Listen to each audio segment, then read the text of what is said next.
We also take accountability for what we allow and what we don't allow. But what I really want to impress on people is please trust that you already have everything you need within you and not in another person. Welcome to the only place where real, raw, and vulnerable conversations happen with IFBB Bikini Pros to give you an inside look at their struggles, strategies, mindset, passions, and all of life beyond the stage. This podcast is made to inspire, motivate, and remind competitors and the average gym goer that even the most extreme lifestyles and elite athletes have their ups and downs. Thank you so much for tuning in today. I'm your host, Celeste Rains-Turk, and now it's time for the Confessions of a Bikini Pro podcast.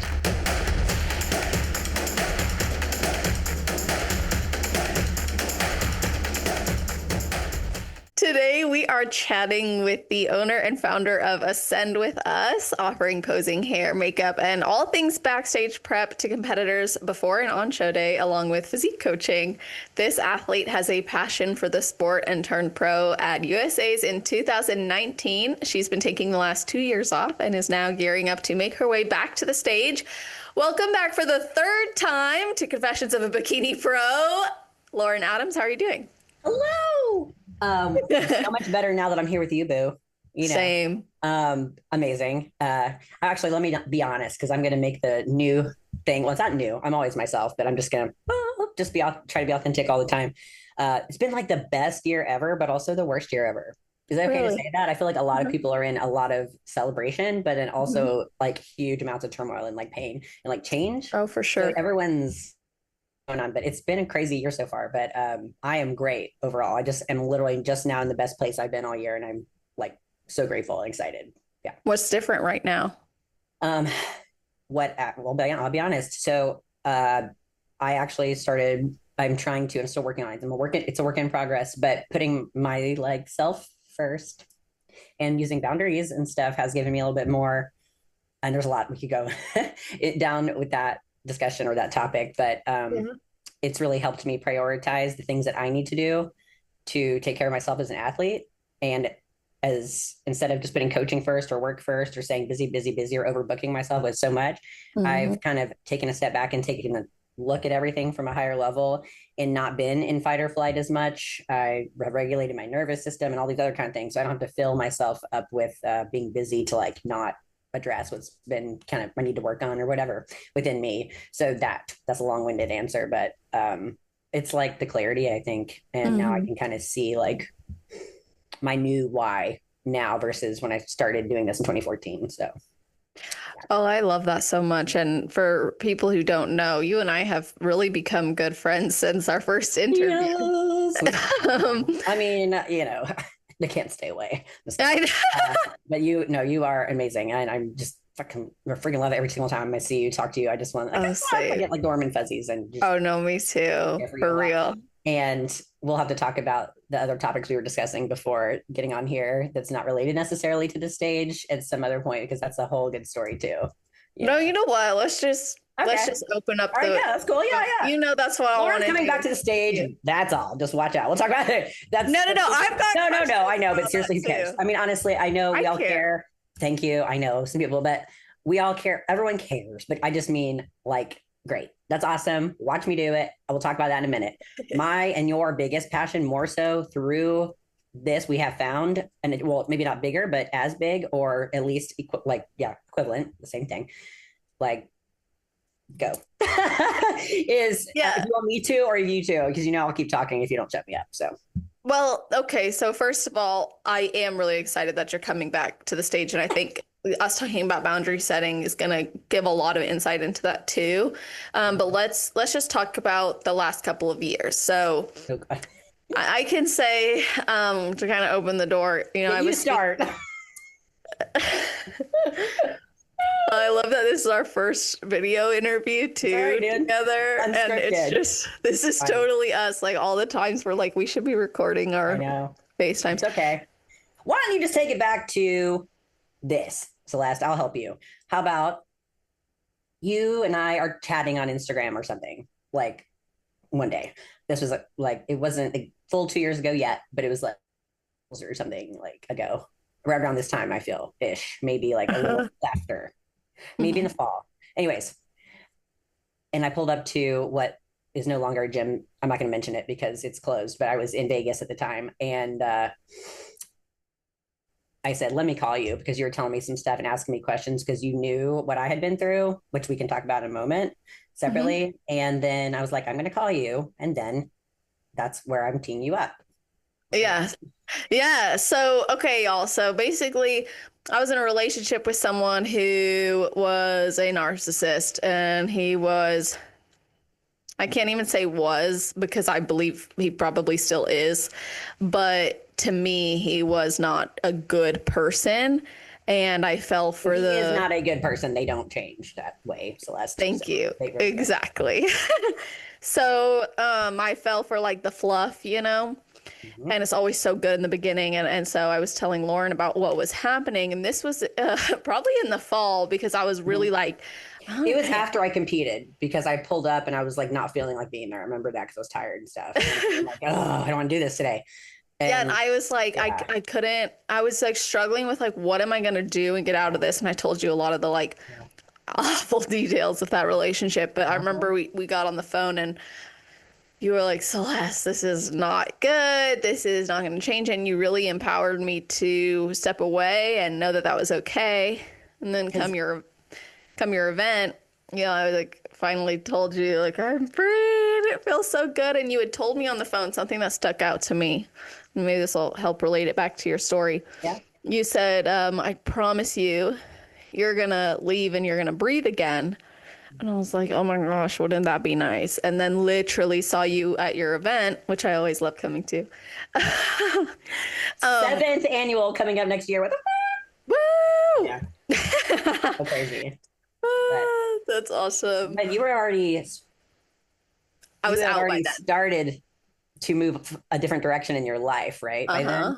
Oh, yeah. Last year's. You're talking about not 25s. You're talking about 24's event. Sorry, I forgot you spoke last year too. Oh shit! Yes. Yeah. Oh my God. There was a year like missing from my brain just then. Like, yeah. Wow. For sure. Okay. Yeah. All right. I got you. So yeah. So then I saw you and I was like, I did breathe again, and it was so amazing. So you were right about that, and I was really grateful for your support through it. And I've obviously heard your story and experiences too. So talk to us about how that's influenced maybe the last few years and potentially even like your desire to do this with more boundaries. Right. Yeah. So let me just say also, like, this is very unfortunately, and it's not like I'm some special person who like attracts other people. God and the universe, whatever you believe, we all find each other to help each other and all this, especially women. Okay. I feel we're divine beings and like we're all here to help each other like navigate life. So unfortunately, it's not an isolated incident with you in a conversation like that I've had. I have them almost weekly with clients, new clients, etc., where either I wait for them to like come to me with like this information or whatever. But every client I get, as far as proposing or coaching, when I first talk to me, I tell them, regardless of if you don't hire me or we don't work together, like just please know you have somebody that you can call, you know, text, whatever. If it's about, you know, I always say like something silly, like periods, poops, or PEDs. If you want to talk about that stuff, you can ask me. Or if you have like a narcissist in your life and you don't know what to do and you need somewhere to go, like please, you know, whatever. That's like a thing with me. So sometimes it just comes out. But unfortunately, a lot of you guys, and myself included, this was only 3 years ago. Okay. Only 3. Yeah. This month, in fact, like right now, 3 years ago, is what I learned what an actual narcissist was. I really thought my entire life that it was just someone was full of themselves. I had no idea about like the dark different personalities or the dark triad of like different personality disorders and stuff like that. So it was a huge eye-opener for me when I started learning and seeing the actual textbook documentable like are identifiable, like traits, things they do, all that stuff. It's pretty much across the board. So it was almost like you're so relieved, but also so shocked, but it's definitely better than what you were feeling, you know? Well, and there's that aspect too, where you get away and then you realize like, oh, now I have to heal a lot. Like there's certain things that were said or done. There's this, I just shared it yesterday. I'm sure some of y'all might have seen it because there's this girl video that went viral a while back, but she was like showing how toxicity poisons your system even after all the healing she used an analogy of she like blended up a fruit smoothie with a NutriBullet or something. She poured half of it in, and then she took this nutmeg and she goes, all right, now here's that relationship that you up. And she poured Not the the rest of the nutmeg. smoothie in the cup. And she's like, all right, now drink it. But well, let me just get some of it out and put it in a different cup. And she tried stuff, but I can still taste the nutmeg. It's like, shit. Okay, let me go over here and do this. And then she tried all these different, and she could still taste it. So even if you go so far, I mean, that one really, I don't know where that came from or why I thought it was just so good. Because it's like, exactly. You can like spend all this time working, identifying all these things, and what happened with me anyway. And I'll tell you about like the main piece of it a little bit briefly. I'm not going to give that person more airtime than they need. Right. 100%. Hell no. I get that completely. Yeah, no. But I will say that they'll come in other shapes and sizes and forms after that if you don't address the things that are inside you that are pulling those things to you. So and that's how I view it. So like everything we experience, in my viewpoint, is something that's like mirroring back to us, almost something we need to like address within ourselves, or God showing us that is like something, that you might be missing. That also will draw predators. So there's like both. Okay, so there's some things that are like they're just going to come find you because they're evil. There's other things that are like, you might need to learn from this, or both. It's like we were just talking about duality and polarity. You need one to have the other. You can't have peace without the pain. You can't have, healing without hurt. And you can have both at the same time. Yes, and a lot of people don't allow themselves there. It's almost like something I have to teach all the time in counseling is the idea that you can feel upset at the same time as you feel gratified. You can feel upset at the same time as you maybe feel a little bit guilty or happy or whatever it might be. Like these things can exist at the same time. Yes. And I know that you know this because you're a person who works on themselves, as am I, as best as I can anyway. And I think knowing that you can give yourself the grace to say, like, every therapist kind of and more tool provides like the framework a little bit differently. It's like, okay,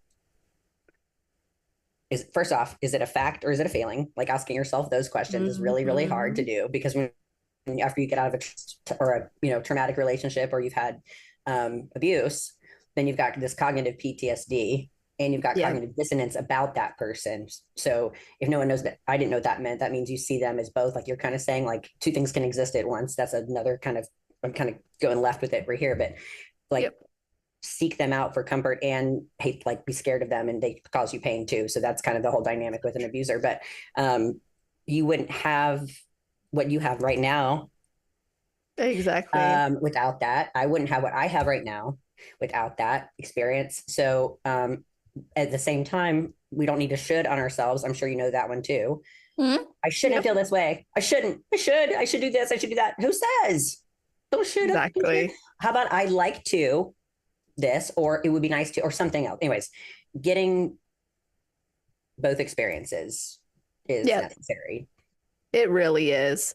And this is something I think is really key to mention, the shame that comes with getting into a relationship like that.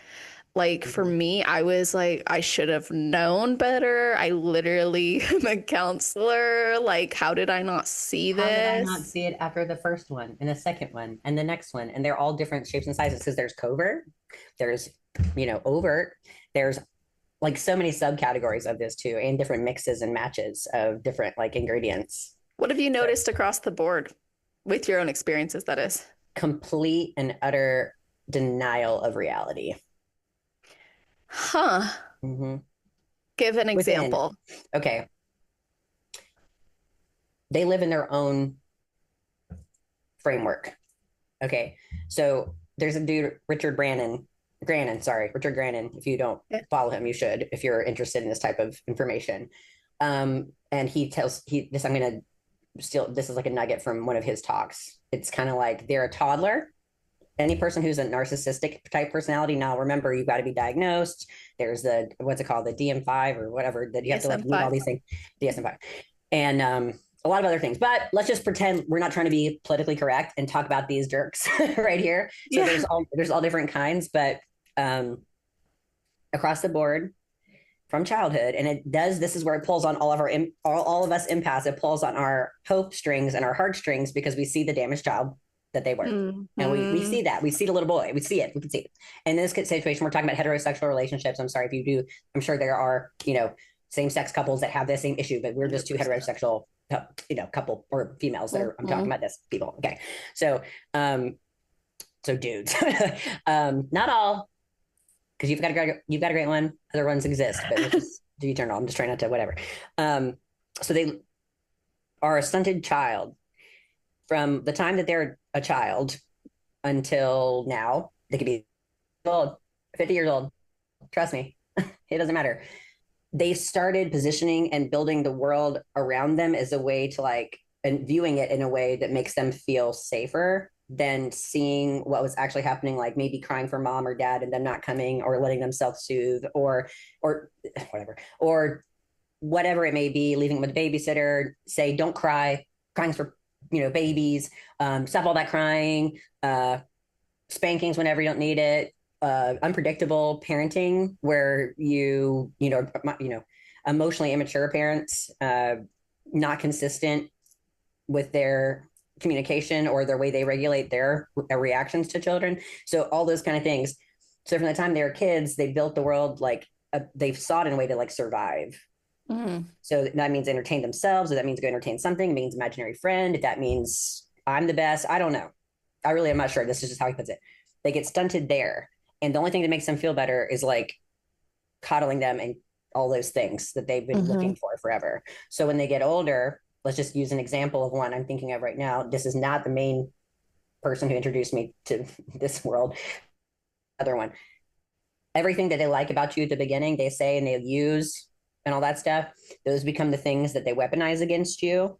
So your traits that they 100%. Like, they end up turning against you to make you feel bad. So as part of the question you asked about them thing across the board, they live in a false reality of their creation of the situations that they are fighting with you about or picking up or whatever, or they remember things differently, or they remember a false thing that you are trying to project that onto you. So trying to get you to accept their explanation of the false reality.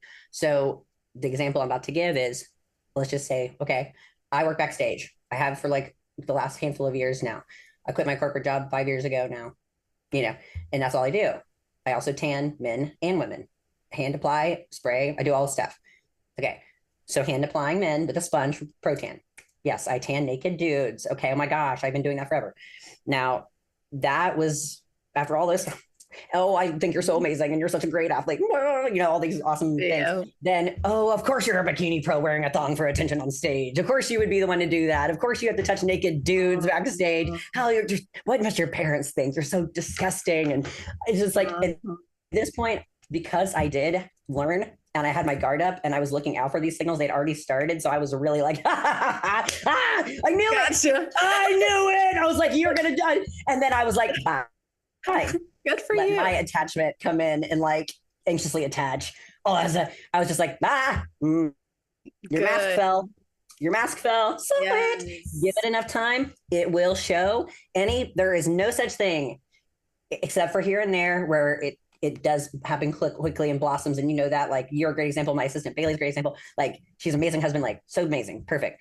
But most of the time, there's not anyone who's going to love you from the moment that they saw you and they're going to make you move in right now. And then we're just going to all that shit. Okay. That's usually just manipulation, but I'm going to stop talking for a second. Let you respond to what I just said about that. No, you know what? I'm glad you shared all that. And I can relate heavily, actually. I know that the one you're talking about, classic, dude. Classic. In every way. I was like, go on Quora and read some stuff. No, for real though. And what's crazy is I think it's worth mentioning, since it's a personality disorder. It is. It's different than a mood disorder. So yes, classifying it, a mood disorder, you could take medication and balance out. A personality disorder, it's a lot different. They're not reachable. You need a lot of therapy. I think they are reachable, but a narcissistic personality disorder is almost it's incredibly difficult to work with. I will say. Correct. They have to be open. Yep. So the caveat is, yes, they're reachable, want to change, because I do know a couple of diagnosed narcissists who actively work on that every 100%. day. But usually most do not want to, especially the ones that are bodybuilders. Are you kidding me? That's their whole facade. That's their whole thing. What do you? No, we're not gonna. It's all about what people think, number one, and what everyone's perception is. The second thing I just want to say, make sure, just, I don't know. If you feel it in your gut, there's a reason. That's all I'm going to say. Doesn't mean they're not narcissist. It doesn't mean that they're X, Y, or Z. I'm just saying whatever it is you feel in your gut. Trust it. It is not your imagination. It is not you being, okay? Not you being too much, not you being whatever. It is literally God or your higher self, however you want to do, whatever you think, is telling you, hey, this is not aligned with you. This is going to hurt you. And then it'll show it to you in a really bad, or that will show itself in a way that's very painful. Oh, for sure. Yeah, you're spot on with that. And I think it's important that even if someone's listening to that and they think, well, I went through all those experiences as a kid, but I'm not a narcissist. No, we're not saying that you are. Those things can contribute to that, but it's not an end all be all. There's a lot of people who also, I think, had really great parents and they just them too much, or they gave them everything. And and of course, this is not to me to criticize parenting, because no one knows what they're doing with their parent. I mean, I'm sure of that. I don't have any kids, nor do I plan to have any, but I am sure that we all are just figuring this out, all of us. So they did the best they could with what they had, poor parents. But yes, if a kid is like afforded all these, they're, for lack of a better term, spoiled, and or just told how amazing they are, and they don't have like a lot of friends or whatever. It's just, that's going to be the thing. Because that's not reality. No, that's not. Again, that's not reality. That's not reality. It's their bubble that they've built, that I'm safe in here. This is good. I think that's partially why social media is dangerous too. And that's like a whole other tangent we could probably go on, but especially for young people's exposure. Yeah. Yeah. I love it. And I love it for the things that we know and love it for. For sure. Et cetera. Reach. Warmth, all the things, but not the comparison trap. And I bet every episode you talk about that, you know what I mean, at some point. Yeah. Something I think would be worth noting too is for someone who might be in a relationship right now that they have suspicions. There's also probably people who started hearing us say that word and they're like, oh, it's one of those, like everybody's a narcissist. I'm gonna log off. Like, we know that it's a buzzword. I think that we're not talking about no buzzword, Celeste. We're talking about real, actual abuse that we both experience. This is exactly. Not I'm talking about emotional, long-lasting, deep abuse. 100%. That was not physical in the violent way that you guys might think. I will say I greatly suffered at the hand of a sexually manipulative and abusive relationship. Mm-hmm.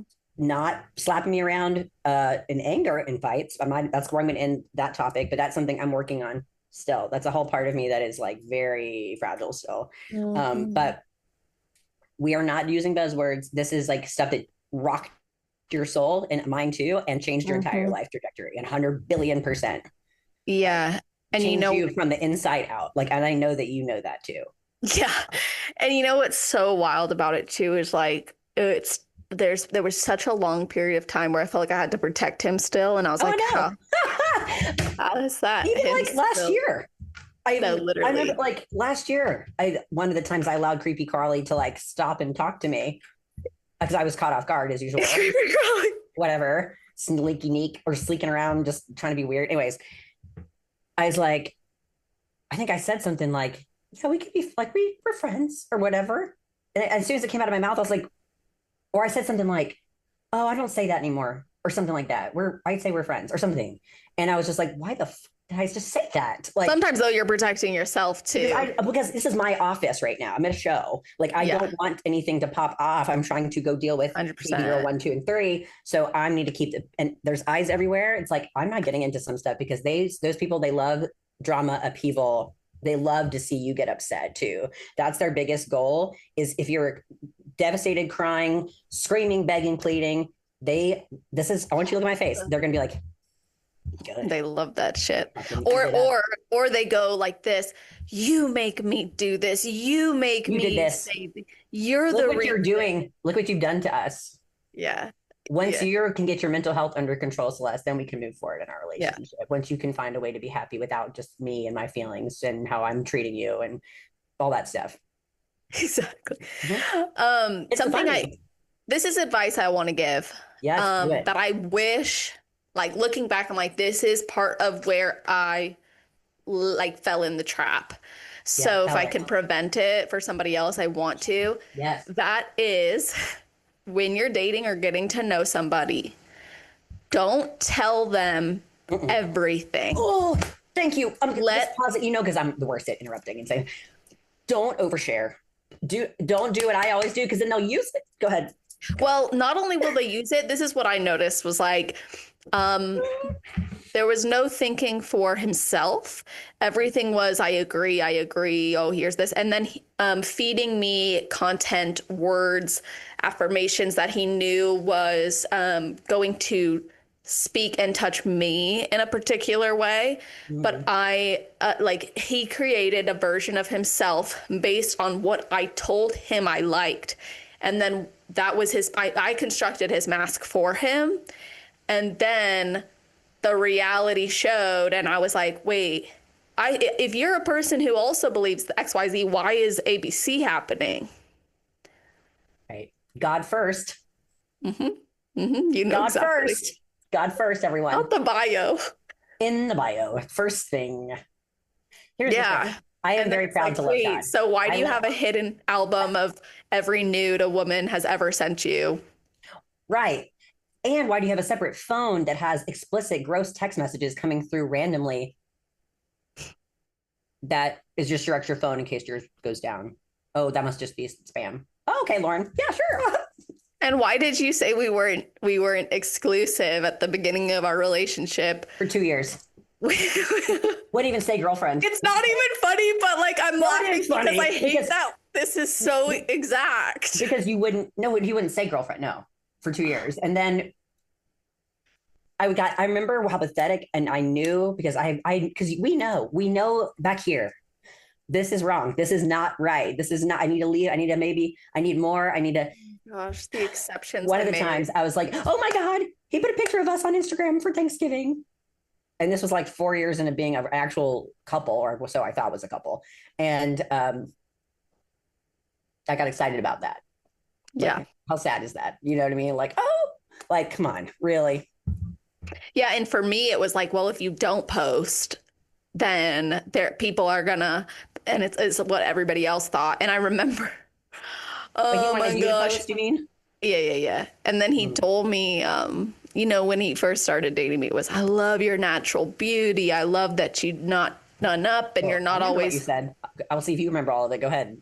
Yeah. And then it became, well, I remember he said to me, in the past with my girlfriends that I'd post, all my guy friends were like jealous of me. Like, dude, your girl's so hot. She's so beautiful and sexy. I haven't heard anyone say that about you. And I was like, okay, cool. I really don't care. And then it was, you can't be mad at me for following these women, because if I put you in a room with 100 other women and I brought all the men in the world in there, you would never make it in the top 10. He said that to you? Yes. Yes. I remember him saying this, something like this, where you're the first girl I've ever dated that isn't a model. Yeah. Something like that. And I was like, it was basically along those lines. Like you're the first girl I've ever dated. This body type is different for me, or new for me. The body type. Oh my gosh, you're the first girl who's is it mesomorph? Is that like the opposite? Yeah. He's like, you're the first mesomorph I've been with. And I was like, so. Okay, you're saying I have more fat than muscle? Thanks. And he was like, it's an ectomorph, sir. This is like a tease. I never thought I'd share this stuff, by the way. Me neither. This is like kind of free because I'm not protecting him. Me getting with my new coach on Fit Body Fusion, Jamie, and all this other stuff. But like, this is super important. Yeah. But I do want to say he also No, yeah, go girl. I love it. also is like about the body type thing. That was a consistent thing. He would go, yeah, like to be honest, it's kind of hard to adjust like what I imagined for my life. And I was like, what was that? And he's like, I just imagined I'd be with like some super hot, skinny, yeah, like some super hot, like skinny girl, who would be like arm candy, where I'd walk in the room and everyone would admire me because I have her on my arm. And the only reason people are no, I don't want to say what I'm going to say. Just say it. Say what you're about to say. I'll say one. I think he used me for my platform. He knew I had this 100%. Podcast. What do you mean, dude? Of course. And he knew it's not even shameful to say. I'll say it because I'm not an Olympian, and everyone thinks I'm chopped liver because I haven't gone to Olympia yet, but that's not true. I've been competing for 11 years and whatever, you know. I also was. This is they both, the ones we're talking about, hate us. Okay, you know why?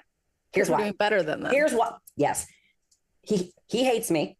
Hated me the whole time because not only did I have, before that, a 6-figure corporate job, I have a really good tenured resume that I left behind. I had that. You never finished school. I did too. Guess what? I turned pro and I actually tried. You've tried for 30 years and you never will. And that's sad because you don't actually try, because they actually don't want to try because it puts themselves out there. So they'd rather blame it on other stuff and never actually give it full effort. Where are you saying his story exactly? I know, because I told you, I know it's not. Yeah.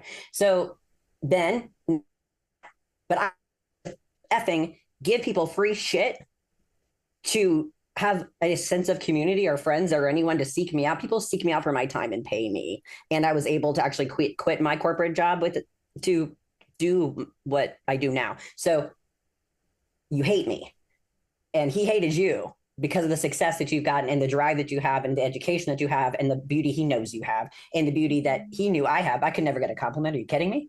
Are you kidding me? A compliment? Yeah, a compliment was like, oh, but you have a nice ass or P word. You got the best. Okay. Oh, yeah. Thanks. Or I F you all the time. So isn't that good enough? Okay. That's good. So I'm just saying they want you to feel lesser. They will do anything to do it. Anything at all to bring you down. They see it. They hate you from the get-go, but they know it makes their status appear better. And it makes yours and mine that we're talking about appear like nice guys. Because if Celeste and Lauren are with them, they're the nicest girls ever. Of course, they're good people. They're not as bad as they seem because Celeste or Lauren are so nice. They wouldn't be with a bad person. Can I also say, I wish. Am I wrong? Am I wrong? First off, just say, no, you're right. Anything I just said. No, you're right. This is 100%. Like, and I'll just say this too, like the amount of people who after the fact told me, I was surprised to see you guys together. And me too. I was like, but like that to this day. And that still makes me so, thanks. It stings. It stings. Cause I'm like, now granted, I will say I had some warning signs that I should have listened to, but they weren't from people who I knew or trusted. They were from people who were literally dating him before me, but I had no idea who they were. And I'm like, wait, are you, like, I don't know. Are you like just saying that? But if it was some of the people who've said that after the fact, I'm like, I would have listened to you, you know? Yeah. And I wish here's the thing. I've known that person of yours for a long time too, but not closely. Mm-hmm. But I have to remember we talked last couple weeks ago, and I told you about my USA's experience. I kind of forgot about that.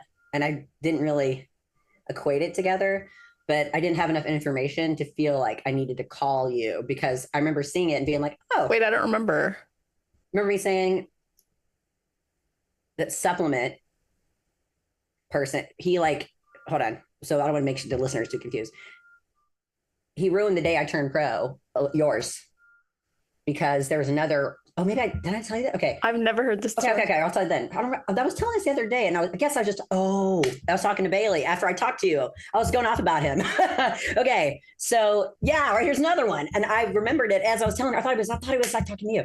Holy crap. At USA's, I was an athlete for your exes. I don't want to, it was like, I think. I know the company. Okay. Mm-hmm. There was another athlete for the supplement company that was competing in my class. I didn't know that. Apparently, and she got like 5th that day. I got 1st at USA's. Okay. 2019. I didn't know I got moved to the middle. I mean, I knew I was going to do well, but I didn't know I was in the middle and stay there the whole time. And I got my pro card. Okay, I got a really, it's great. But as I was leaving backstage, someone came up and told me you were in the middle, and I was like, "What?" That's all I remember. Being like, "Okay." Yours calls me because he's a narcissist and is trying to exert control over people he has no control over. You need to watch how you're reacting in front of other people. You're being a bad sport. That makes me look bad. And everyone said you're acting like an asshole because it's clear you got first and you're rubbing in everyone's faces. And I don't appreciate that. And you need to watch how you're acting with if you're going to be an athlete and represent my brand with my name on and all this stuff. And like hung up on me. I remember the rest of my day was ruined. And that was my 30th birthday. I turned pro that day. I was so excited. And all I could think about, because I'm a recovering people pleaser and I am nice and I hate whenever anyone's upset, I was like, who did I do this to? Like, what did I do? Like, because it's like the opposite of anything I want to do is ever be that person. Because I definitely wasn't. I was like, me? Really? Oh, yeah. Okay, go. I was like, and everyone knows I'm not like I'm going to win girl. Like, yeah. I might, probably won't, Yeah. So anyways, I just sucked the soul right out of my whole experience that day. I can't believe I forgot I didn't tell you that. So I was just saying, I wish I had told you sooner, but I didn't know. I didn't have enough information for just a few Arnold weekends together. And that one isolated thing I kind of forgot about. Well, thanks for telling me. Like, doesn't that apply though? Doesn't that track? Yeah, it's, yeah, it tracks completely. I remember some of the things he would say, even about like clients he might work with or potential people, like if they look good for his brand. And he had long story short, no humanity. He was a bad dude. And he wasn't, like, looking back, I'm like, why did I like him? Like, we didn't match intellectually. No, we didn't match spiritually. We didn't, like, it's so strange. Nothing. What were we doing? Because I literally, if I saw that, I think I was trying to rescue him. Like I was too, I think. And I had just gotten divorced, like not long before I met him. And I had just gotten out of an 8-year relationship. Yeah. And we had together 9.5 years. Like, so it was kind of like, it was like totally different. The first older guy I've been with, like 17 years older. And I was like, and he knew that like, that would be like an appealing thing. And like, the domination. Oh yeah, he even said to me one time, not yours, mine, said to me one time, yeah, I think dating younger women is better because you can basically mold them into who you want them to be for you. Yeah. And I caught myself, and this is something I had to watch out for within me. And I was talking to my sister yesterday about this actually. For a long time, I did take on the hobbies and other stuff of my partners. Like not because I don't have my own thought process, but because first of all, I'm easily amused and I like everything. But secondly, I'm like, I'll do that. Like, okay, they do that, I'll do that. And it was probably for both of them to do that, well, for me anyways, but probably to you too, for them to kind of like put their beliefs and try to put like you probably caught yourself even thinking differently about like geopolitically, like other stuff that you like hadn't before really like thoughts you hadn't really entertained. Like I could feel myself like letting him like poison me a little bit almost. I thought I maintained some of my thought processes on, actually some of my thought processes on the industry became a lot stronger, the over-sexualization and the over-sexualization of women. My views actually became a lot stronger because I saw the poison it did on his brain too. I'm not excusing him, but I do think it fed that beast. And it made me see myself differently for a while because of those comparisons that were being made. And then the constant, oh, you know, I think you would look better if blah, blah, blah. But then let's say like I actually got ready one day, like I got dressed, then it was like, you look too good.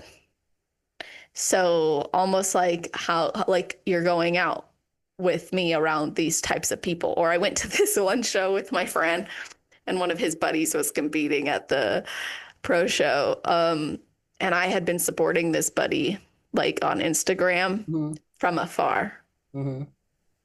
And I only knew because of him. So when I went to the show, I was like, oh, I'll say hi for you. So I went over, congratulated this dude. And then later it became a whole thing.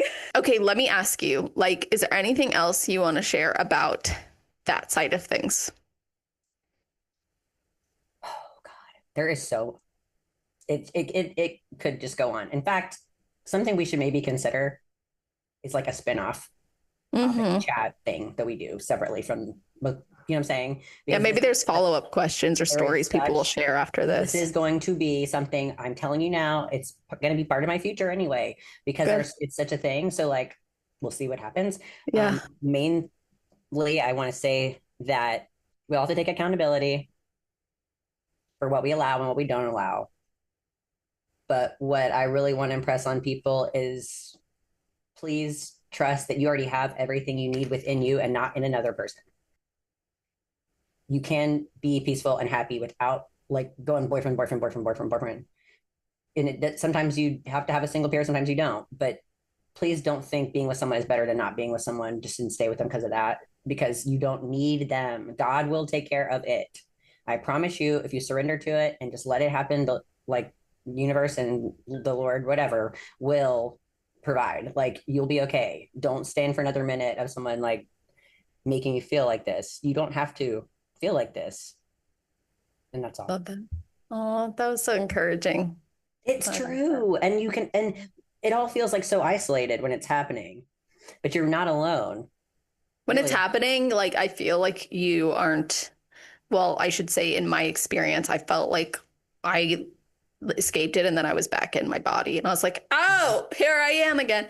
And it wasn't until someone recently at the gym told me about like getting a divorce, like with from their husband who was a narcissist, and that came out after she had had kids. But uh, it was in that moment I was like, oh my gosh, I totally just realized that I haven't thought bad thoughts about myself or my body that were directly related to what he had told me in so long. Like it was just like this amazing moment of, oh my gosh, all the healing work.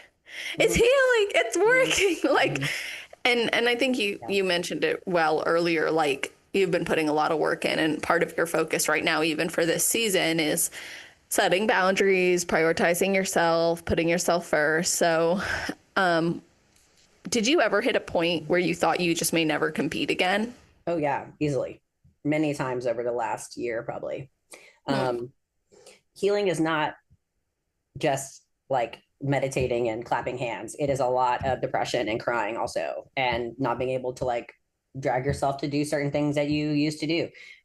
That's what comes or showed up for me anyway with this whole healing journey after the abuse, and probably generational trauma and childhood trauma and all that other stuff too, of course, because that doesn't just be, that's not just for me. It wasn't one isolated thing like I had a perfect life and then this. No, but Mm-hmm. blessed, but yeah, it comes with its own stuff. But that is my answer. Yeah, I guess.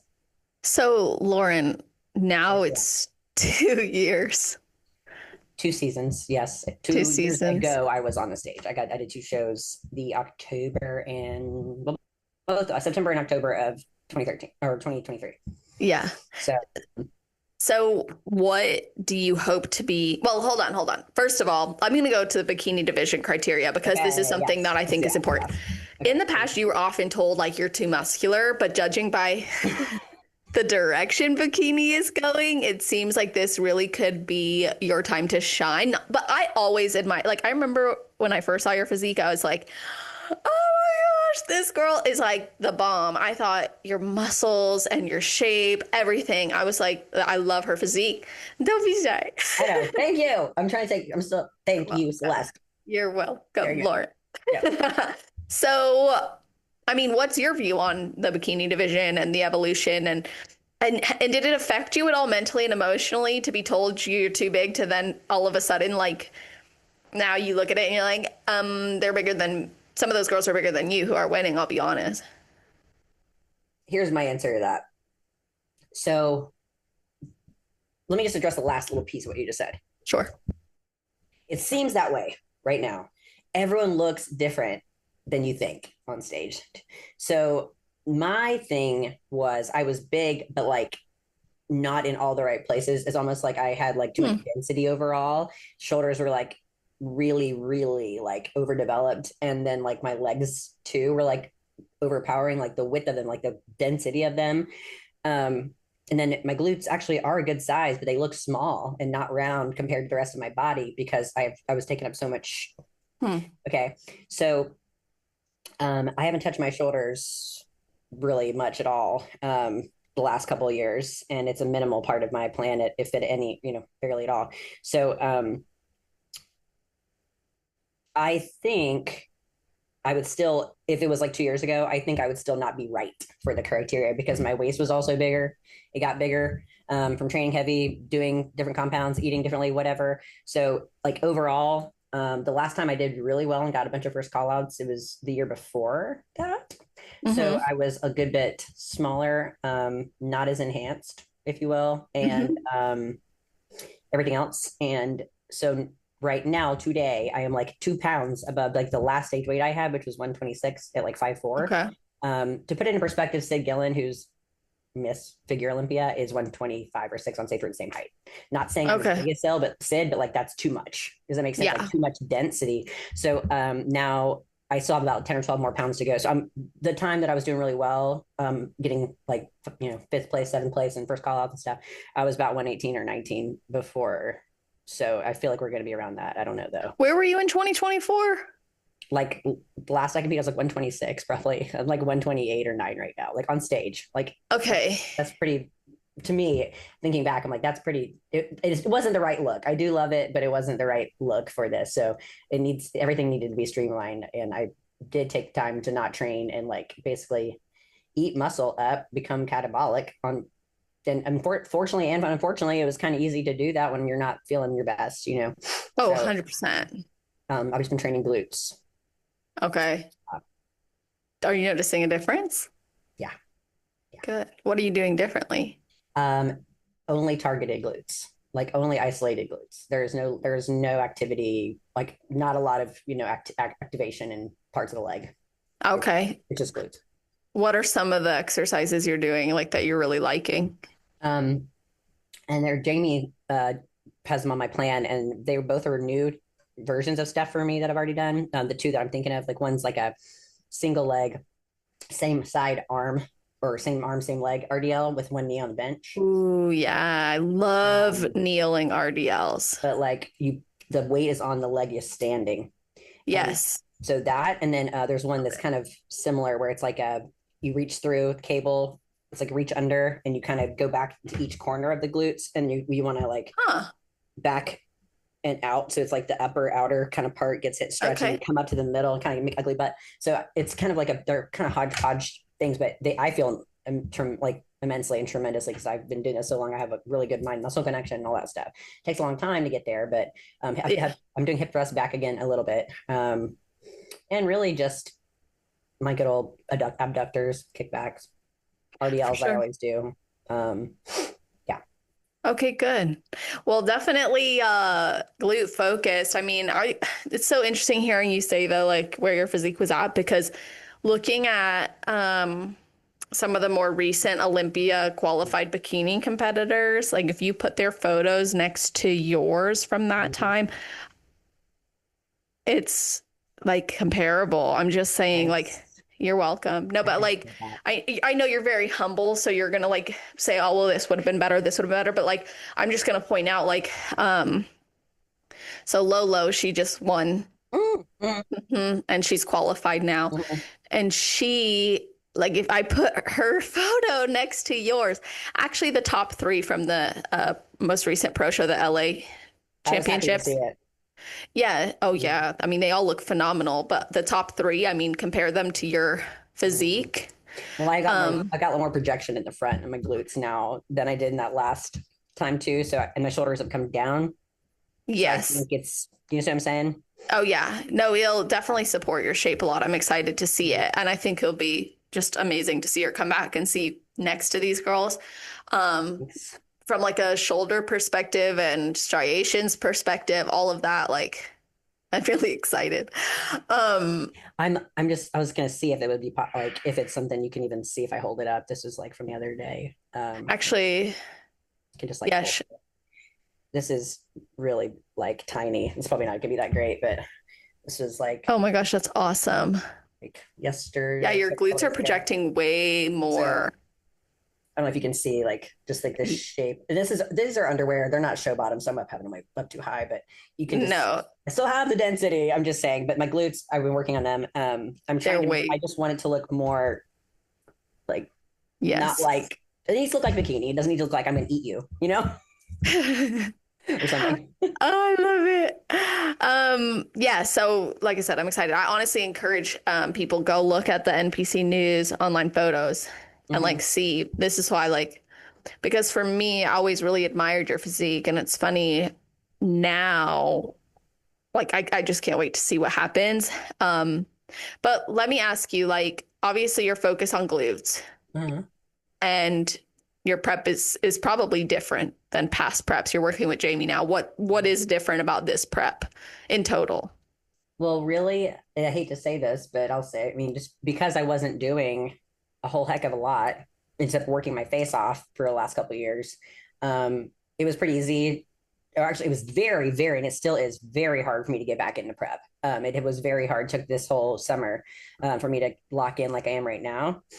Just getting there, but I just got done being sick for like 10 days and I lost a bunch of weight. So like that's another, it just keeps being curveball, curveball, curveball, like way more than Mhm. usual. I get it. And I'm out of practice with prep, so it was just really hard for me to do.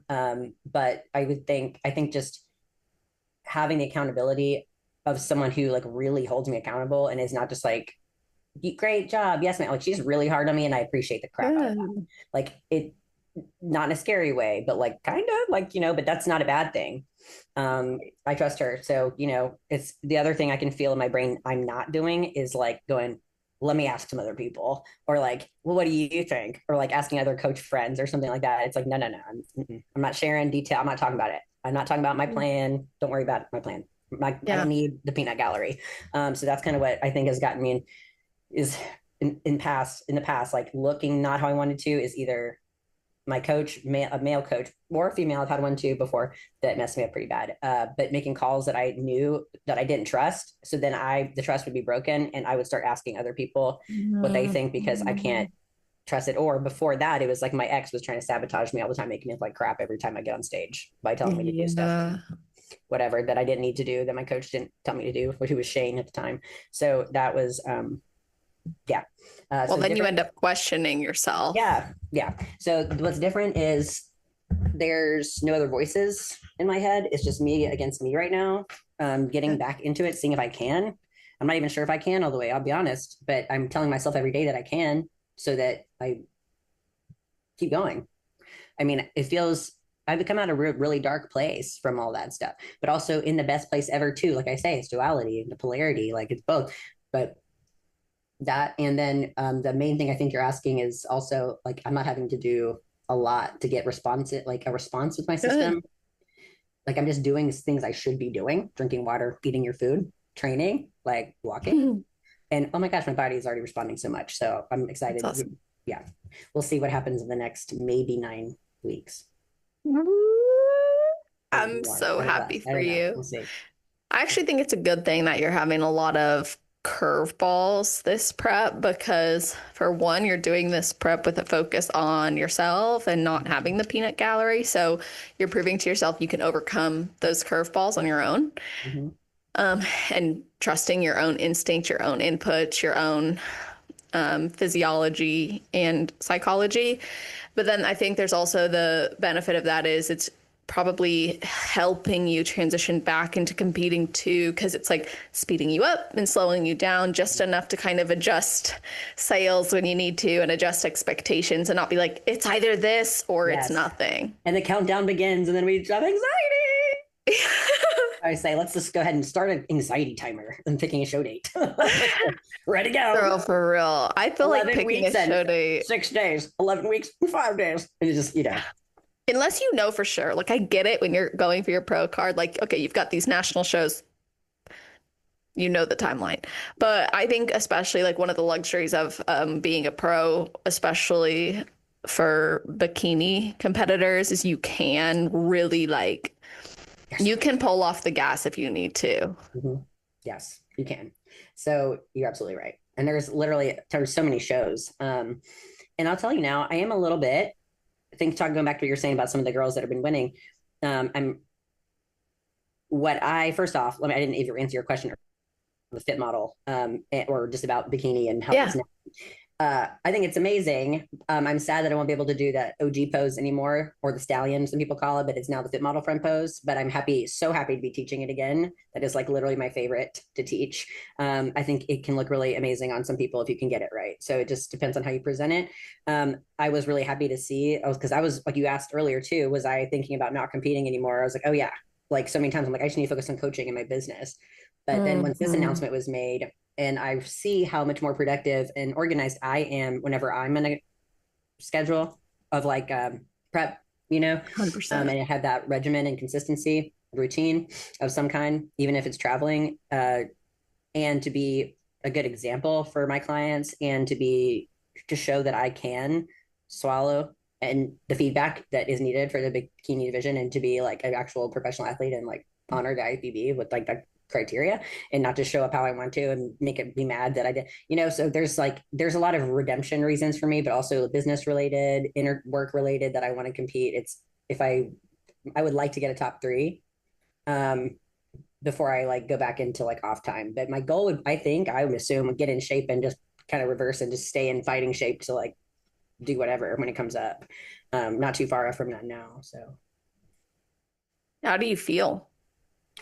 Can you be more specific? Like physically, like how's your body feeling at this? If you're not too far off right now. So how are you feeling? Like if you were to maintain this, would that be maintainable? Right here?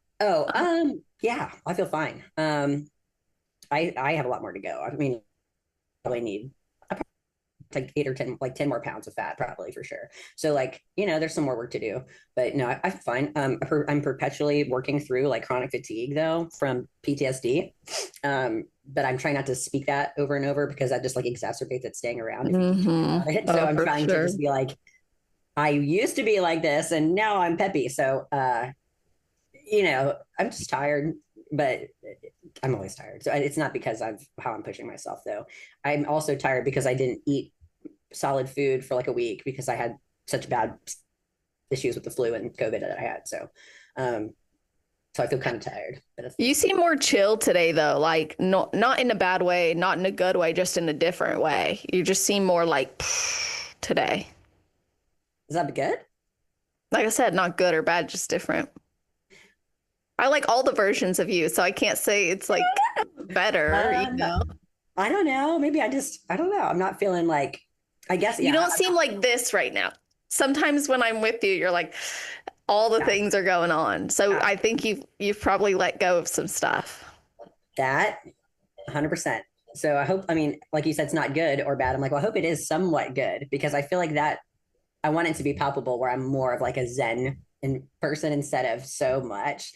I'm feeling that. Yeah. So it's that, plus I think I've also let go of the concept where everyone needs me to be Energizer Bunny Lauren. Crackhead energy all the time. And the reality is I'm not really like that all the time. And I've stopped trying to be. Does that make sense? When I don't feel like it? Like if I don't feel that way, I'm not going to force it. I feel good right now. I don't feel super like jacked up, but I think that's something where I had trouble regulating in the past. Get a little bit manic, maybe, Yeah. And that's why I said it wasn't good or bad, because sometimes, people, like if I point out a difference in your affect, but then later I find out you're depressed and I was like, it's good. It's real good. That would be messed up. Like it's honestly more so about how you feel about that difference. Yeah. Like me pointing it out, like, I'm glad to hear it's like you're just feeling more zen. That's like something you're wanting to, it's just, it's palpable. As long as it makes you still feel like a little bit energized. Oh, always. I'm talking to you. Yeah. So I was like, we can't be like boring, but I just, I don't want to be the one that overpowers everything all the time. And it's really hard for me not to sometimes, because I just get excited and like start talking about, but like, Love there it. is a time and a place, and I've been working on trying to like respect that, because most of the time I don't feel like I just say stuff to like fill air. Like I don't feel that I keep talking to like because I don't like silence and I get awkward. That's not why. It's like I have so much to say, but I also have so much to listen to too. And the more I talk, the less I get to listen. So it's Mm. not because I want to hear myself talk. I want you to hear everything I'm saying so bad, So I'm working on that, and not thinking I need to solve everyone's problems either too. I'm I sure get that. yeah, I know you probably do too.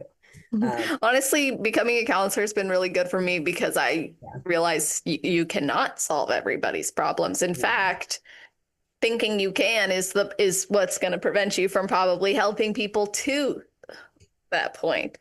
yeah. Because They it probably ends don't up as even, a yes. And a lot of times they don't even want it, the advice or help. And that's when, like, I recognize that sometimes I think I was being like pretty codependent with thinking I needed to solve everyone's problems. And it's like feeling like it's my responsibility for how your Mhm. whole experience is only on me.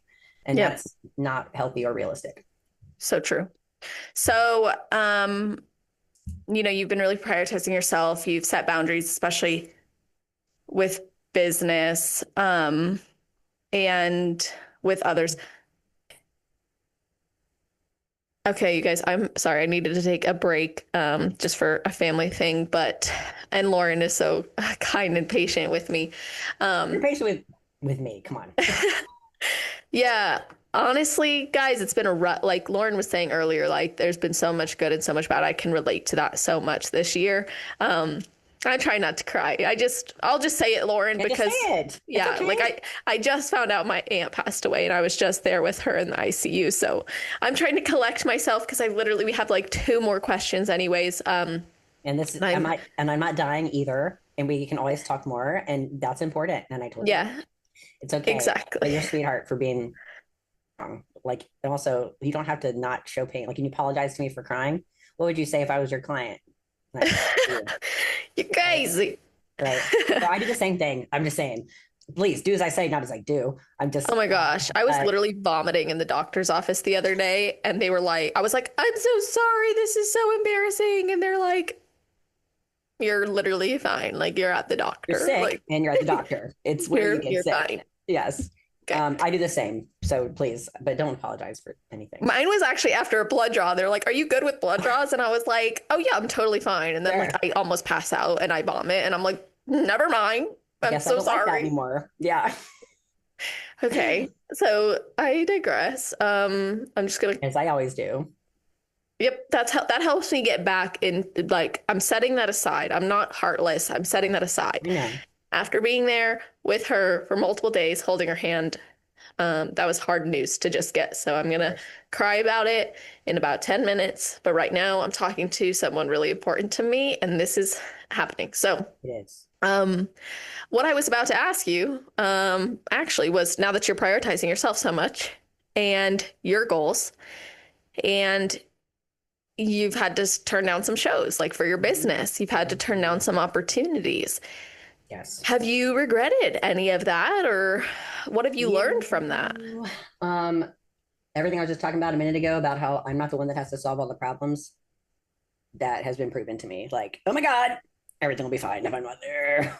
Yep. Even though the people that tell me, oh, we want you there. Yes, I know you do. But like, and that's really great and sweet. And I honestly love that. But like, it helped me not feel like I have to be all places and be all things to all people at once. So instead of doing what I always do for like, let's see what we just have. Universe, Masters Nationals, USA's is coming up this weekend. Would be like, let me do your tan, your makeup, your hair. I'll bring my team with me, and I also do your posing. I'll come out there and also and do dress rehearsals and everything, which is great. And I'd still do all of those things, especially for virtual clients when posing, of course. But like I'm like, let me just call a couple people that I know that are awesome, like Elaine for makeup or like whoever. I'll send them with someone I already know that are great. So it's kind of like I'm still giving them the service of like ease of the Mm-hmm. experience, but without, doing that. Or they figure it out and they say, Lauren, we want you to compete and take this time to yourself and not be doing what you're doing and being so burnt freaking out and trying to be all things to all people. Like, you stay home. And like, that's what my coach would prefer me to do right now as well. Instead of like, I mean, to put it in perspective, Celeste, for the last few years, out of 52 weeks in the year, we were at like 30 something of the shows, that 30 something shows. So like, that's a lot of weekends, you know? Yeah. So that's most weekends. And it was just not sustainable. And so that's what I've learned, is that it's not sustainable. Growing a makeup team is not something that's going to be a priority to me right now. It's something I'll still offer with the team that I have built already. And here and there, I'll bring artists in and stuff as needed. But I don't want to grow that further, because I am not all things to all people. I'm a posing coach, number one. And that's it. Number two, I'm a prep coach. Well, it does go hand in hand, but posing is my primary job. And then the third job is athlete. So it is those three things right now. That is Well, and not only are you a pro athlete, but you're a sponsored athlete too. So there's obligations you uphold when you're sponsored as an athlete, whether you're a pro or not. And those things have to be considered. Like, if you are given a suit, you need to wear the suit. You need to post about the suit if you're given a tan. Yes, but also I do give all of the people that sponsor me, all my clients use most of those services. So yes, and there's different agreements that I do get a little bit of leeway of like, oh no, same. But yeah, like I was 100%, and I'm not saying like you have to. Like I've had multiple sponsors over the years. Even when I'm not actively competing, I still have that sponsorship because there's other things that we've agreed to or that are, and let's be real, so many of the people in this industry who have companies are really incredible people who, a lot of them are like, for me, something that's really special is like the Shoe Fairy and Toxic Angels bikinis. They're women owned. Yes. Mother owned. Yeah. So if anybody understands anything about taking a break or focusing on other things in life, it's them. And that's something I really appreciate and value. And same with Angeline. She just sponsored me this year with Jewelry by A. She knew that I wasn't going to be competing after this year, and she still did that because she cares about me and my journey. And beyond that, she knows that I love her stuff and that I will promote it, like, irregardless. So anyway. Well, you have so many athletes that you interact with, you know. Exactly. So, yeah.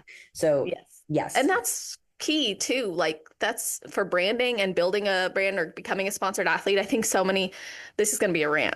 I think a lot of athletes think it's only about how they perform on stage. Or their followers. Yeah. Like, it's not about that. It's really not. It's more so about your genuine love, passion, and connection with others. Because it's a business, right? They're trying to get more clients, get more sales.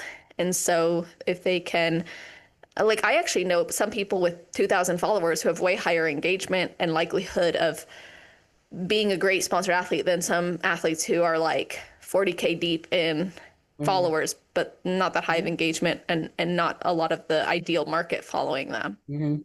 Right. And like, I had a lot of people say, well, I'm not a pro. That does not matter. Every single sponsorship I had them before I turned pro, all the ones I'm with now, and will stay with them. So, I mean, awesome. It's about that. And I use All the Glitters Gems and Ravage Sands, and Jackie and Jesse are both friends of mine that are women-owned small businesses too. Same thing with Shoe Fairy. I'm one of their athletes, and they support me with backstage stuff. They send me shoes for backups for y'all. So I'm a professional show mom, in case we didn't make that clear. That's like the biggest thing I'm doing on those weekends, aside from makeup. It's like coordinating that, and then, you know, you see me do that. So just having backups and emergency stuff, and that's just something that's really important to me. Same thing with the suits. So like, me getting on stage, not necessary for this business, but it is for me for those reasons I mentioned earlier, but also because I know I haven't nailed the look that I want all the way yet. I know I haven't. There's been a lot of different coaches and stuff. So and different life things. So I want to see myself looking like that. What's your favorite look you've had so far? It was probably that one we were just talking about. Oh, really? Just because I mean, I felt like I looked really awesome before that, you know, just like, but as far as for the bikini criteria though, Republic of Texas and Nashville, or not, no. There's like Republic of Texas. I did the Miami Muscle Beach Pro. Other ones, the Michigan show, I think. I'm getting 2 years mixed up, 21 and 22. But I think this look I had, the Republic of Texas, was really nice. I got a good first call out there. And then a Nashville Fit Show the year before that, it was like nothing but like it was like Laura Lee, Vanya, myself, Jen Dory, like a couple others, like Rihanna, and like, Luciana, I think. It was just like a group of like awesome, like, they're my friend. But I was like, I'm up in here. And then the next one that was, it was a really small show, but I got fifth with like, it was the same thing as like Laura Lee, Vanya, Lucia, myself, and there was like one other, like, I forgot who, but it was like, just, some heavy hitters are all going to Olympia in like 2 weeks, and I was not. So it was really awesome. I've been in those mixes before. So like, and I've gotten top 10 at Tampa 3 times. I got ninth every time. So awesome. But like, it's not seventh or fifth, so I've always kind of like right there. So what I know about myself is I know that Lauren is an athlete in front of the judges that I've been so blessed to like know forever and have relationships with now. They're going to be like, okay, Lauren looks awesome today, but we got to see, maybe I feel like they might hold my feet to a higher standard, or me to a little bit of a higher standard, to like award me a first place or a higher placing, to see if I can come in looking like that consistently, because I haven't really had the same look for a whole season before. And that will probably be beneficial for you too, when you see what they reward, and then based on like what you change or don't change, if they reward it again, just having that insight. Yeah. And the other thing that I want to make sure everyone looks out for is my posing is nothing like it used to be. It is like a different level now. So like, that's something I'm really excited to show people. I can't wait to see. It's just a lot smoother and less bouncy, and a lot of things that I say not to do to y'all or them or whatever that I was doing. So just like, yeah. Do you plan to post any like prep updates, or are you keeping it? No, I will. Yeah, for sure. I've just had a lot going on personally. I know in the past I've mentioned my sister on this podcast, but we've been back in rehab this year. Since January. It's been a battle, and like for anorexia, bulimia, and addiction to Adderall and other stuff. But she also is, because she's been anorexic since we've been 14. I have a twin sister. Yep. We're going to just say real quick, we're not identical. She has really bad osteoporosis and fell in the earlier part of this year and had to have a hip replacement, a femur replacement, a pelvic implant, and a knee replacement.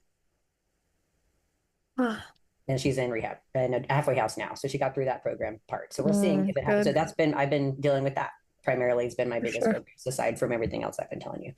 So dealing with that, running a business, trying to prep and heal, and all that is hard. Good. Now I'm also a cat mom. I have 2 cats. Got in January that I love so much. And Lyra and Luna they're my children now. So it's just been a lot of stuff. Had to mention the cats, but yeah. No, I hear that. You have to mention the animals, because like I got a dog this year, and basically my house flipped upside down. You know what I'm saying? Like he came in, and then everything was like, tornado. Yeah, I don't regret it. It's Bubba. No. He's my baby now. It's so funny. Paul will say something like, he'll complain about him, and I'll be like, he's just a baby puppy. Baby. And then Paul's like, I'm going to say that next time I come home and you're complaining about how bad he's been. And I'm like, touche. Like, it's right.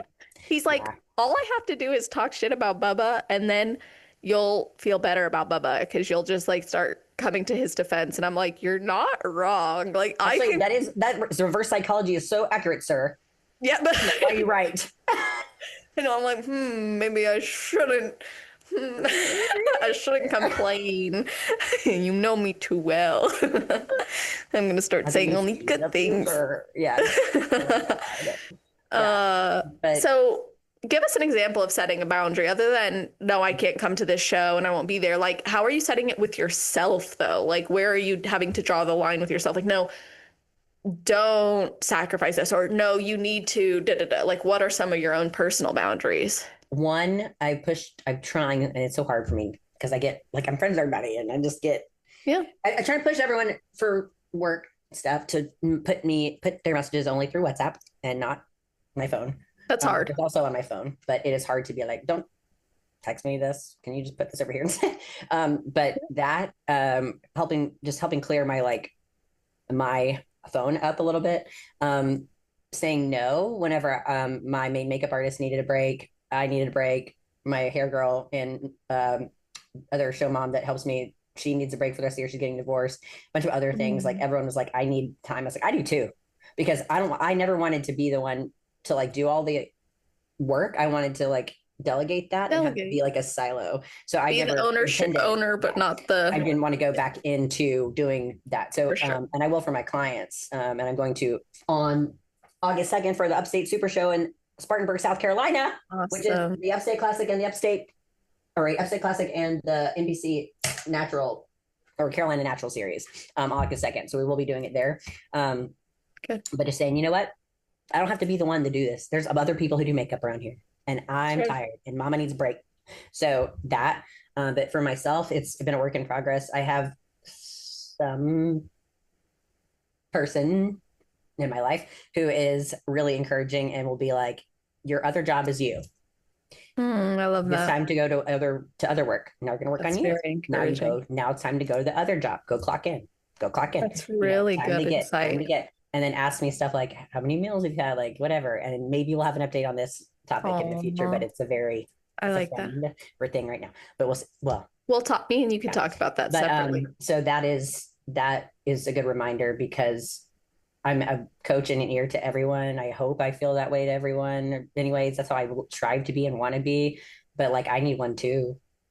For sure. You know, and we all need that. I got a therapist again this year. Good. Like a lot of stuff that I've been like, I got it. I was like, no, I don't.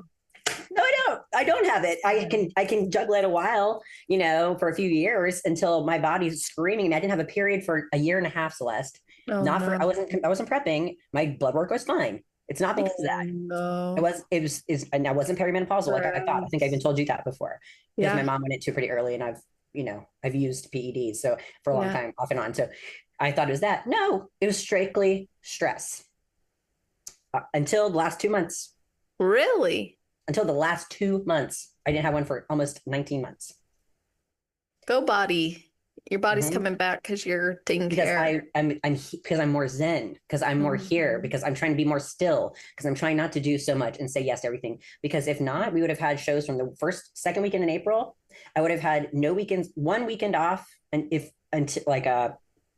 they would have been this past weekend. No, wouldn't have. That's Masters Nationals. So the one before that.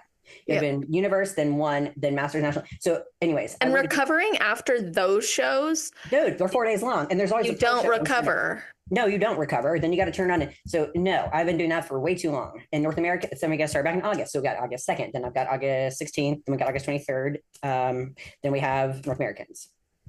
Then it's supposed to be, then we got September shows. I mean, it's just a lot. So I'm going to just be comfortable just saying no more to things, even if everyone really wants me there. Okay, I'm sorry. I want the president, or no, well, no. No, I don't. I was gonna say, I don't know. Whatever. We don't know any more about Hollywood either. I want you to come to dinner with me tonight, but you can't because you're not here. How about that? That's perfect. Oh Lord. Maybe not. I don't know. That wouldn't be very. It'll be an interesting dinner anyways. I was going to say, I almost went down a list of like, the president, the queen. Oh, she's dead. Then I was going to say Elon Musk. Oh, no, not Elon. No. That's like, honestly, I think J.K. Rowling, Harry Potter author. I want her. Really? Yeah, sure. I love Harry Potter. It's my biggest thing.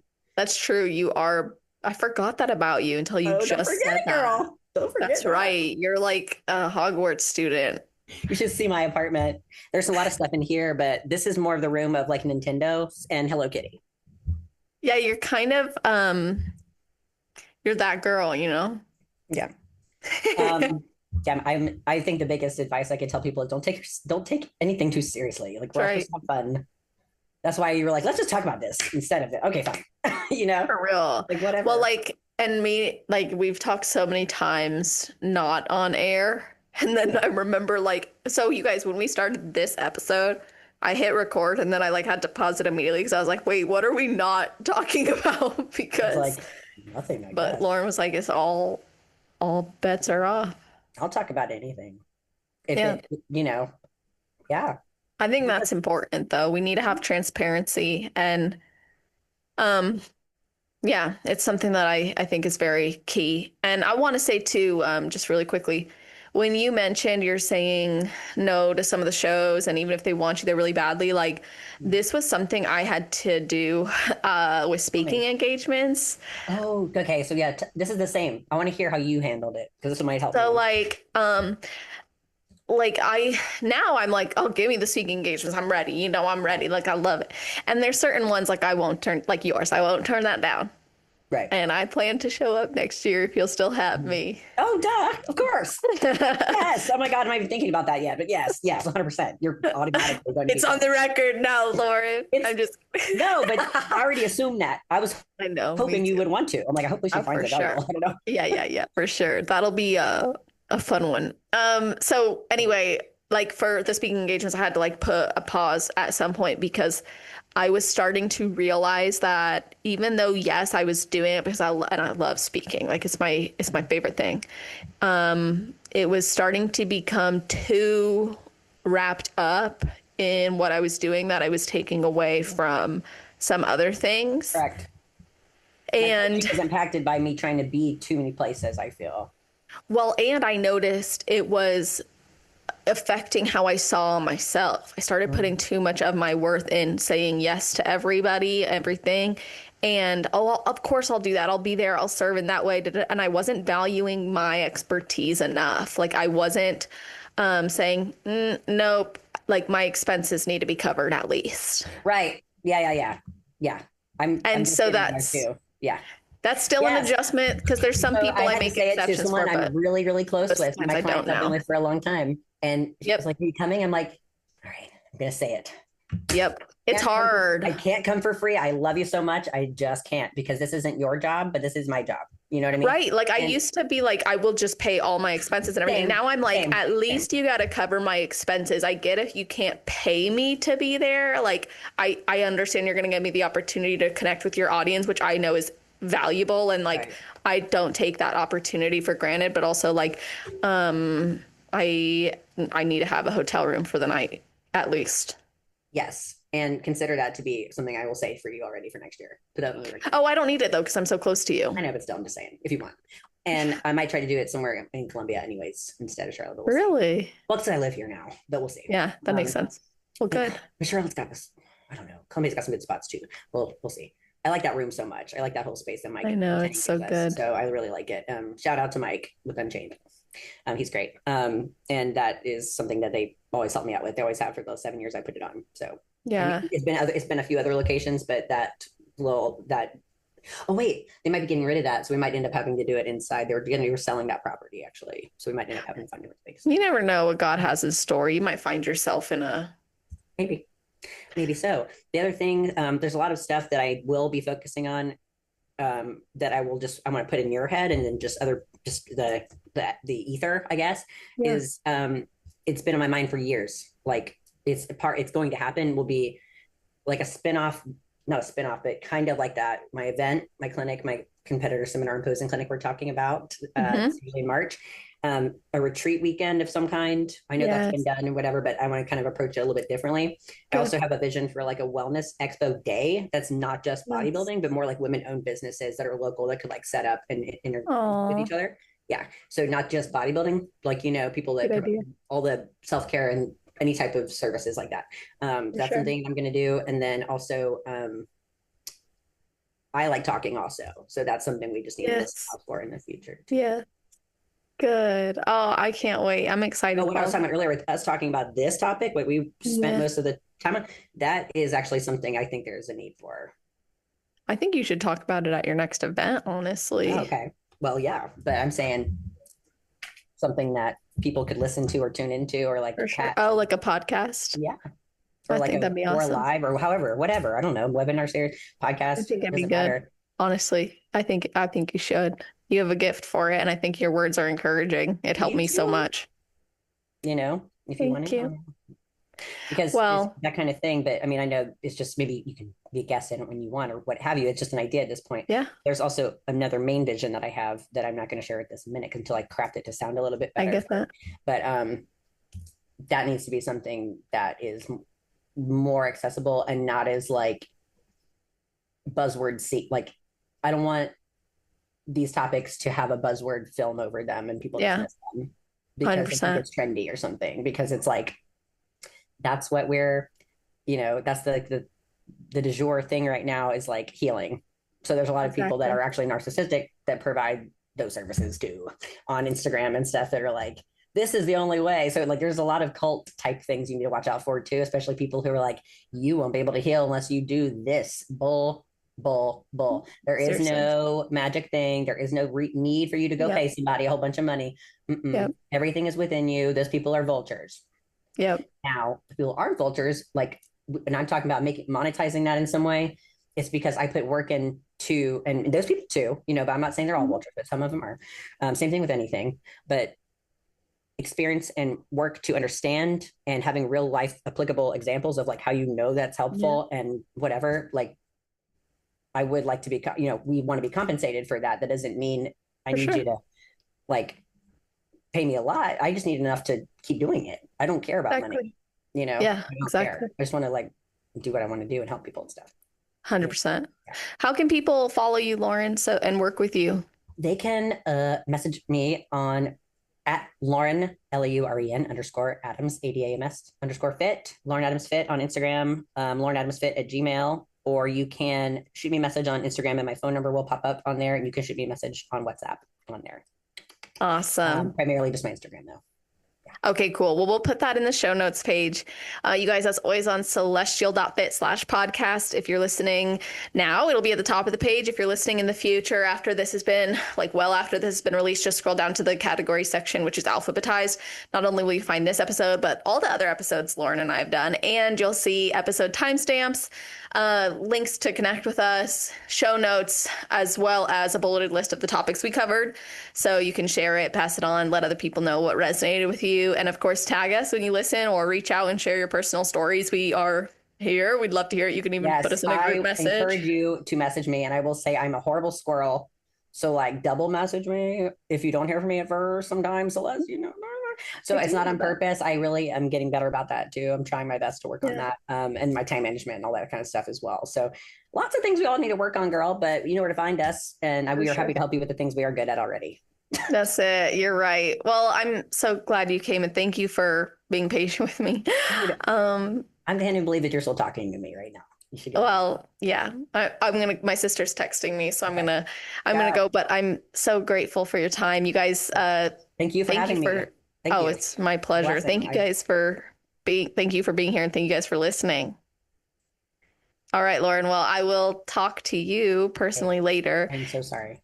No, thank you. And stay on the line with me, okay? To everybody listening, hope y'all have an amazing rest of your day, night, or morning, wherever you are in the world while you're listening to this episode. Just make it awesome.